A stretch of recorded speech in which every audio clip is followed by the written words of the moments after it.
नमस्कार। हम लोग आज गोवा के असेंबली में हैं और गोवा के जो टैक्सी वाले लोग हैं, टैक्सी ऑपरेटर्स हैं, ये लोग आज सब लोग असेंबली पे आए हैं। वो सीएम को मिलने जा रहे हैं। उनकी क्या डिमांड है, ये क्यों लोग मिलते हैं? मतलब हम लोगों ने देखा है पिछले कई दिन जो गोवा के टैक्सी लोग हैं वो बहुत प्रोटेस्ट कर रहे हैं। उनकी एक मांग है कि जो टैक्सी एग्रीगेटर्स गाइडलाइन है वो पूरा स्क्रैप करना चाहिए, वैसा उनकी मांग है। तो क्या सरकार करेगी? गवर्नमेंट ये मुद्दा जो है वो जो असेंबली में भी उठाया गया था, असेंबली में सीएम ने बोला था कि सबको कॉन्फिडेंस में लेके ही बाद ही जो कुछ रहेगा वो होगा। लेकिन अभी भी ये लोग प्रोटेस्ट कर रहे हैं। क्यों प्रोटेस्ट कर रहे हैं उनको पूछेंगे।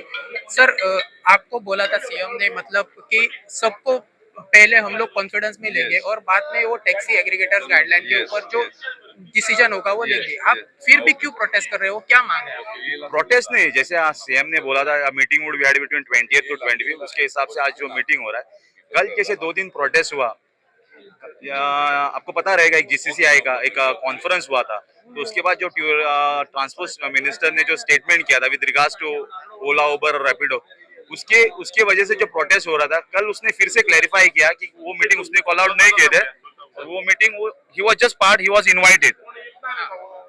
तो आपका मतलब वो आपने वहाँ जब प्रोटेस्ट शुरू किया तो भी आपने बोलना शुरू किया कि जो मिनिस्टर है, गोवा के सीएम है, वो ओला उबर को मिलते हैं, रैपिडो को मिलते हैं, लेकिन गोवा के टैक्सी को लोगों को नहीं मिलते। क्यों? मतलब ऐसा क्यों बोलने लगा कि आपको नहीं मिलते हैं? क्या होता है?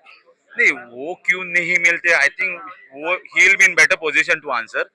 बट हमारा था क्या, सबसे पहले हमको मिलना मांगता है, बट उन्होंने कल क्लैरिफाई किया है दैट ही वाज इनवाइटेड। उनको मीटिंग के लिए इनवाइट किया था उनको, सीएम को, और जस्ट ऑन इनविटेशन उन्होंने वो कॉन्फ्रेंस अटेंड करके उधर से बाहर आ गए।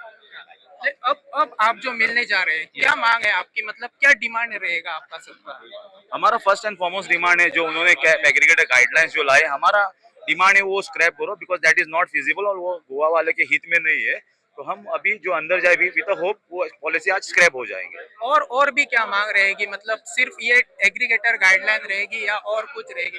जी, टू बी फ्रैंक, अगर आप देखें, अगर government if they apply the amount, इसमें कुछ ज्यादा नहीं है। गोवा में जो इश्यू है ना, I don't think there is availability का कुछ प्रॉब्लम नहीं। It's only about rate. जो भी कंप्लेंट्स इवन आप टूरिस्ट से पूछेंगे, इट्स ओनली रिगार्डिंग रेट। क्योंकि क्या होता है, कोई ऑपरेटर अंडर चार्ज कर रहा है, वो चार्ज कर रहा है, इसमें कंफ्यूजन हो रहा है। गवर्नमेंट अगर एक कमिटी सेटअप करके इस रेट पे सोल्यूशन रहे, आई थिंक 95% गोवा का जो टैक्सी इश्यू है वो रिजॉल्व हो जाएगा। नहीं, लेकिन अब गवर्नमेंट बोल रहे हैं कि हम लोग जो सोल्यूशन लाने का प्रयास कर रहे हैं वो aggregator guideline, app based taxi. आप गोवा के टैक्सी लोग, आपको क्या लगता है मतलब क्या सोल्यूशन हो सकता है? गवर्नमेंट क्या कर सकता है जो सोल्यूशन आएगा? मतलब ये जो यूनिफॉर्म रेट भी हो जाएगा और आपके ऊपर भी कुछ अन्याय नहीं होगा। सी, गवर्नमेंट ने इससे पहले 2 बार अटेम्प्ट किए हुए इश्यू सॉल्व करने को, टैक्सी इश्यू सॉल्व करने का ट्राई किया, but government has failed. In fact जब गवर्नमेंट ने गोवा माइल्स इंट्रोड्यूस किया था, it was a sole purpose to resolve Goa का taxi issue, but introduction with Goa Miles, Goa का इशू, टैक्सी इशू हाथ से बाहर गया है। सेकंड, गवर्नमेंट ने लाया under tourism department Goa taxi app, वो भी आज कुछ नहीं चल रहा है। सो 2 बार गवर्नमेंट ने अटेम्प्ट करके गवर्नमेंट हैज फेल्ड। तो हम अभी क्या रिक्वेस्ट करते हैं गवर्नमेंट का, listen to us, listen to the voices of the people, जो लोकल स्टेक होल्डर, उनकी बात सुनो, एक चांस हमको दे दो। हम आपको बोल रहे ये करेंगे। एंड आई थिंक अगर हम हमको सुन के if they set up committee और उसमें हमको इंक्लूड करे, I think the taxi issue will be resolved in Goa. हम लोग देख रहे हैं कि गोवा का खुद का ऐप है, गोवा टैक्सी ऐप है, फिर भी गोवा में गोवा माइल्स करके एक ऐप हो रहा है, और भी ऐप है। मतलब ये गवर्नमेंट का ऐप और जो प्राइवेट एंटिटी के ऐप, मतलब ये कैसा मैनेजमेंट होता है? आप लोग मतलब गोवा माइल्स के ऊपर भी नहीं जाते हैं, गोवा टैक्सी ऐप, मतलब क्या रहेगा? App is not a solution, app is not feasible Goa में। इसके वेरियस रीजन है, हमने हर बार बोले हुए, app is not a solution. App solution ही नहीं है गोवा में। इवन आप 10 ऐप लाएंगे वो सोल्यूशन नहीं, वो खाली इशू मैसअप हो रहा है, उससे और बढ़ेगा इशू। इसलिए app is not practical solution नहीं है। ऐप के सिवा डिजिटल प्लेटफॉर्म, जैसे रेट का इशू है, आई थिंक डिजिटल प्लेटफॉर्म पे रेट्स वगैरह, जैसे गवर्नमेंट वेबसाइट है, digital solution with respect to rate रहेंगे, I think the issue will be resolve. हम और भी लोगों के साथ बात करना चाहते हैं। हमारे साथ अभी हम लोग देख रहे हैं तो गोवा के आम आदमी के विधायक जो हैं वो वेंजी विएगस यहाँ देख सकते हैं हम लोग उनके साथ। सर, आप यहाँ आए हैं टैक्सी लोगों को, मतलब आप सपोर्ट कर रहे हैं, तो क्या आप बोले? The problem here today is Goa is a tourist destination and tourist destination होने की वजह से सारी चीज़ें ऐसी लग रहा है कि गोवा में जितने टूरिस्ट आते हैं सिर्फ टैक्सी महंगा है, मतलब इस तरह का ये सोच बना के रखा है कि गोवा में आएगा तो बाकी सब सस्ता है और टैक्सी महंगा है इसलिए गोवा नहीं आते, मतलब माहौल ऐसा बना के रखा है। मगर ये चीज गलत है, ऐसा नहीं है कि हर चीज एक प्राइस के साथ आती है। अगर आपको 10 रुपए की चाय कटिंग पीनी है तो आप 5 स्टार होटल में जाके 10 रुपए की चाय नहीं पी सकते हैं। जो जिसको 10 रुपए की चाय पीनी है उसको गोवा में 10 रुपए की चाय मिलती है। मगर अगर आप 5 स्टार होटल में जाओगे तो वही चाय आपको 1,500 की चाय मिलेगी, आपको वही चाय आपको अच्छे से कप में डाल के 1,500 की मिलेगी।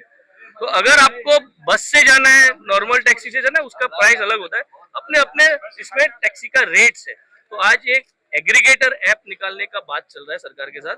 सरकार ये बोल रहा है एग्रीगेटर ऐप निकालेगा, और एग्रीगेटर ऐप निकालेंगे तो क्या हो जाएगा, कोई मोबाइल लेके ऐप बनाएगा, गाड़ी रखेगा, उसका कोई क्रेडिबिलिटी नहीं रहेगा, अकाउंटेबिलिटी नहीं रहेगा और सेफ्टी नहीं रहेगा। तो ऑन सेफ्टी पर्पज के लिए, ताकि हमारे भाई बहन, हमारे टूरिस्ट जो आते हैं गोवा में, उनको सेफ्टी के लिए ये एग्रीगेटर्स ऐप आज गोवा में आना जरूरी नहीं है, क्योंकि गोवा बहुत छोटा है, माहौल बहुत छोटा है, लोग बहुत कनेक्टेड है। आपने आज देखा होगा कितने सारे लोकल्स है, जितने भी आज आपको दिख रहे हैं, आपका वीडियो लेके आप देखो पीछे कितने, ये सारे लोकल्स है। तो ये बिजनेस जो है वो लोकल के हाथ में है, इतने सारे लोकल के हाथ में है। और जब एग्रीगेटर डाल दोगे तो ये बिजनेस पूरा डाइल्यूट हो जाएगा और इसमें सारा प्रॉब्लम्स गोवा को आना चालू हो जाएंगे। और ये प्रॉब्लम्स अवॉइड करने के लिए आज ये एग्रीगेटर ऐप को हम लोग स्क्रैप करने के लिए हम लोग ने विधानसभा में इसको डाला था, उधर बोल दिया था कि ठीक है आज चर्चा करेंगे, बात करेंगे और आगे हम लोग ये ऐप जो है, एग्रीगेटर ऐप जो है, जो ड्राफ्ट किया था उसको स्क्रैप करना है। उसके बाद गोवा में डिजिटल, मतलब आपको पैसे अगर कैश नहीं भरना है, आपको डिजिटल पेमेंट करना है, कार्ड पे करना है, जीपे करना है, वो करने के लिए सब लोग रेडी है, उसमें किसी को प्रॉब्लम नहीं है, डिजिटलाइज कर लेंगे। मगर एग्रीगेटर एप्स को अलाउ करने के लिए मना है। टैक्सी का इशू लेके फिर सीएम को मिलने आ रहे हैं, क्या आपकी मतलब क्या डिमांड है? क्यों? एक्चुअली 25 का जो गाइडलाइंस निकाला है एग्रीगेटेड गाइडलाइन, उसको सख्त विरोध है, और जो सीएम ने भी असेंबली में बोला था उसको विरोध है। और अभी बाद में वो ट्रांसपोर्ट मिनिस्टर है वो बोल रहा है कि उसको सबको वेलकम करेगा। सीएम का भी किधर ये आया, लेकिन वो अभी हमने नहीं सुना। एक पोस्ट आया था कि ऐसा कि हम टैक्सी वाले को क्रिटिसिज्म ले सकते हैं लेकिन वो उसको वेलकम करेंगे।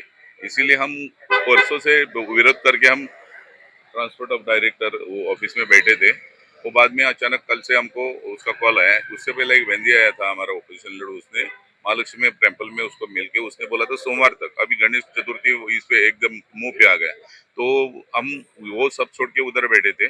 तो अचानकली एक माइकल लोगों ने एक ये किया, वो फोन किया कल मीटिंग होते होते, और ये आज का परसों का जो अपॉइंटमेंट था पोस्टपोन करके आज दिया। तो आज हम उसके लिए मिल रहे हैं। आज सर आप टैक्सी वाले मिल रहे हैं या कुछ एमएलए वो भी मिलेंगे? नहीं, एक्चुअली क्या है, हमको बुलाया और उसने पहला क्या बोला था, कोस्टल लाइन का जो एमएलए है उसको भी बुलाएगा, साथ में हमको भी बुलाया था। और हमको ज्यादा चिड़ कैसे आया जब भी उसने हमको बोला था असेंबली में भी, क्योंकि पहला टूरिज्म स्टेक होल्डर है जो टैक्सी वाले है, उसको पहला बुला के हम सब वार्तालाप करेंगे। लेकिन 19 तारीख को एक कौन सी मीटिंग हो गई और उसमें ट्रांसपोर्ट मिनिस्टर सीएम भी थे।